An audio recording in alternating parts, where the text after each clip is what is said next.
Sahabat Lapor Cadia, ikuti cerita bersambung Manusia Harimau Marah.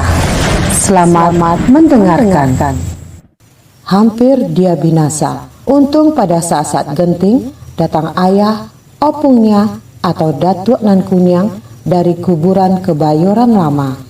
Dalam ia gelisah oleh rasa panas dan berpikir siapa gerangan yang ingin berhadapan dengan dirinya. Mendadak tampak olehnya tengkorak dengan kain kafan terbang di dalam kamarnya. Entah dari mana masuknya. Pertanda bahwa yang menantang dia seorang pandai yang mempunyai ilmu tinggi. Mungkin juga lebih tinggi dari ilmunya. Setelah mengunjungi Andi Baso dan Daeng Lolo dalam samarannya sebagai wartawan ibu kota, ia yakin bahwa ia akan dapat kembali ke Jakarta tanpa halangan apapun lagi. Kiranya dugaan itu meleset.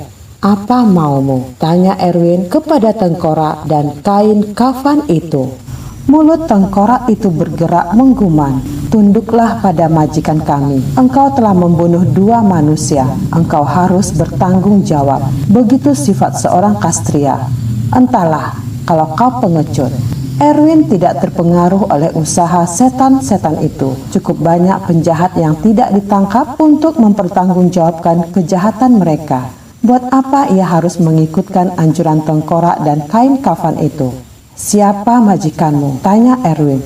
"Bodoh, mengapa kau tanya kepada kami? Kalau kau orang pintar, tentu kau mengetahui siapa atasan kami," kata sang tengkorak, dan ia tertawa sinis. "Benar katamu, tetapi kalau menyebutkan namamu saja, bukankah kau tidak keberatan? Aku mati dibunuh, tetapi atas bantuan majikanku, aku telah membalas dendam. Tadi kau tanyakan namaku, aku Mariam." Ketika tengkorak nenek Mariam berdialog dengan Erwin, mendadak terdengar desis yang ramai.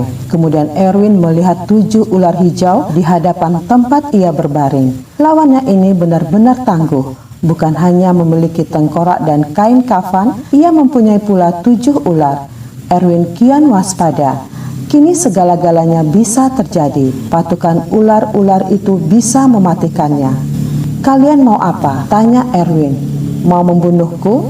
"Tidak," jawab ke-7 ekor ular itu. "Bicara sebagai manusia karena mereka dikuasai dan diperintah oleh manusia. Kami hanya mau membawamu ke majikan kami. Kalau kau melawan, mungkin kami membunuhmu." Di rumahnya, Daud mengikuti apa yang terjadi di kamar Erwin yang manusia harimau itu.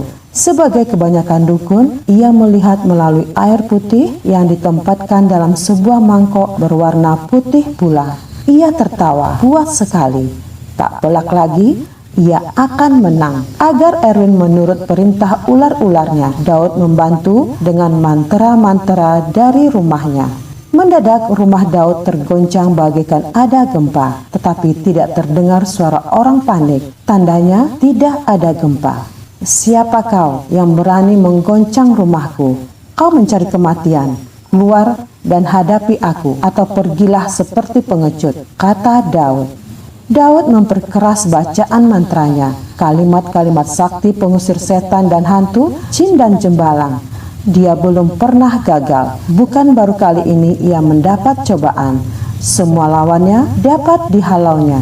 Tetapi gangguan berupa goncangan rumah barulah sekali ini dialaminya. Dan inilah pula untuk pertama kali bacaan saktinya tidak menunjukkan hasil. Bahkan sebaliknya, goncangan itu kian keras. "Siapa kau pengecut?" hardik Daud. Bentakan itu dijawab dengan tawa terbahak-bahak, persis mengejek. "Kalau kau lihat aku sanggup menggoncang rumahmu, mestinya kau juga bisa menaksir siapa aku ini," sahut suara dari luar. Terdengar sombong memang. Daud marah, tetapi apa yang dikatakan suara itu memang benar. Kalau hanya berilmu biasa, takkan sanggup menggoncang rumah. "Hei Daud, kau gila, melawan ketentuan atasanmu. Jalan yang mereka pilih sudah sangat bijaksana. Kau ingin kelihatan hebat ya?" Orang ini tentu sakti. Dia tahu semuanya, tapi dia bukan Daud kalau mengurungkan niatnya oleh gertakan dan kenyataan itu. "Kau tak berani keluar melihat aku?" tanya orang atau makhluk di luar. Daud berpikir sejenak, akan keluarkah dia? Mengapa tidak? Bukankah dia yang pengecut kalau tak berani menjawab tantangan itu? Dengan membacakan doa penunduk dan penggentar yang pernah dipelajarinya dari seorang maha guru ilmu di daerah penuh misteri, di mana mayat bukan dikuburkan ke bumi tetapi diselipkan di antara batu-batu gua. Dengan ilmu itu, naga pun tidak akan berkutik, ular akan terpukau dan dapat ditangkap seperti menangkap kucing saja. Tiba di luar rumah, mata Daud mencari tamu yang kurang ajar itu. Dia siap menghadapi apapun yang akan terjadi. Nah, aku sudah keluar. Apalagi? Majulah, kata Daud. Tak ada yang menyahut, pun tidak ada yang kelihatan. Tadi kau pinta aku keluar. Tunjukkan dirimu, insan yang tak tahu adat. Kita sudah berhadapan, kata suatu suara persis di depan tempatnya berdiri. Daud jadi kaget, suara itu memang dari depannya, tetapi mana manusianya?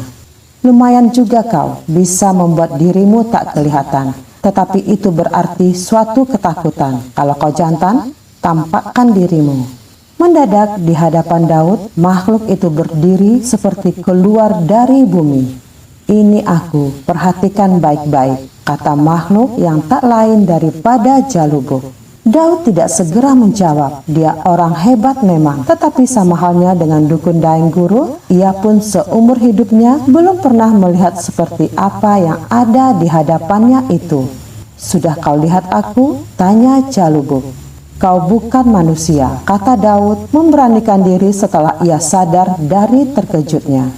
Jalubuk merasa dihina, tetapi ia dapat mengendalikan dirinya.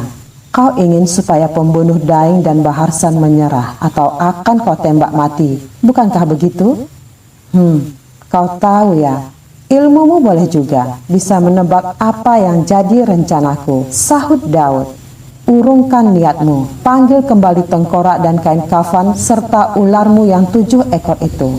Daud semakin kagum dan mulai goyah atas kehebatan dirinya. Makhluk ini luar biasa. Akan sanggupkah ia menundukkannya? Kenapa kau berkata begitu? Tanya Daud. Karena kaulah yang akan binasa. Urungkan sebelum terlambat, sahut Jalubuk. Kau sombong, makhluk kejam. Aku tidak akan membatalkan maksudku. Dalam hati, Daud membaca berbagai macam mantra. Tetapi Jalubuk tidak menyerah. Daud menyangka bahwa makhluk inilah yang telah mencabut 2 nyawa warga kota itu. Kau telah membunuh. Kalau punya rasa tanggung jawab, tentunya kau menyerah. Kau keliru Daud, bukan aku yang membunuh, jawab Jalubuk. Lalu siapa? Tanya Daud kembali. Carilah olehmu, sebagaimana aku datang kemari dengan mencari sendiri. Daud merasa malu. Makhluk yang dimakinya tadi bisa mencari rumahnya, mengetahui tentang tengkorak dan kain kafan, tahu juga tentang ular yang 7 ekor, tetapi bukan dia yang membunuh. Begitu katanya. Daud dihadapkan pada sebuah teka-teki, sekaligus suatu ujian sampai di mana kebolehannya yang ingin memamerkan kepada penduduk bahwa dialah penakluk makhluk yang tak tertundukkan itu. Sebagai biasa, Jalubuk menghilang tanpa bekas. Daud merasa dan mengakui bahwa lawannya bukan kepalang tanggung. Untuk surut, ia malu. Masyarakat, termasuk atasannya, belum ada yang mengetahui niat dan usahanya. Tetapi makhluk yang datang tadi sudah tahu. Daud malu pada makhluk yang menggoncang rumahnya, yang tahu rencana dan jalan pikirannya. Daud bertekad menghadapi makhluk yang mau dibinasakannya, menangkap atau membunuhnya, atau mati terbunuh. Dia sadar itulah resiko dari tiap orang yang berilmu dan mencari lawan. Dia tidak akan memanggil semua anak buahnya yang dikirim mencari pembunuh dukun Daeng dan Baharsan. Itulah sebabnya maka Erwin terpaksa menguji ketangguhannya. Pergilah kalian, perintah Erwin.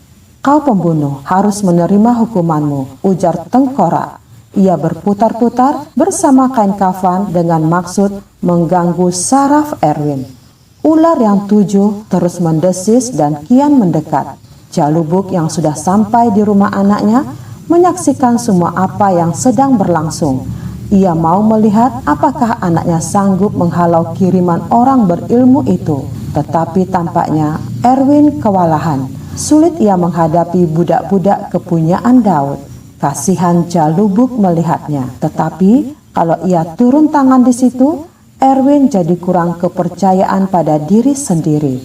Sudah kerap kali ia datang manakala anak itu membutuhkannya.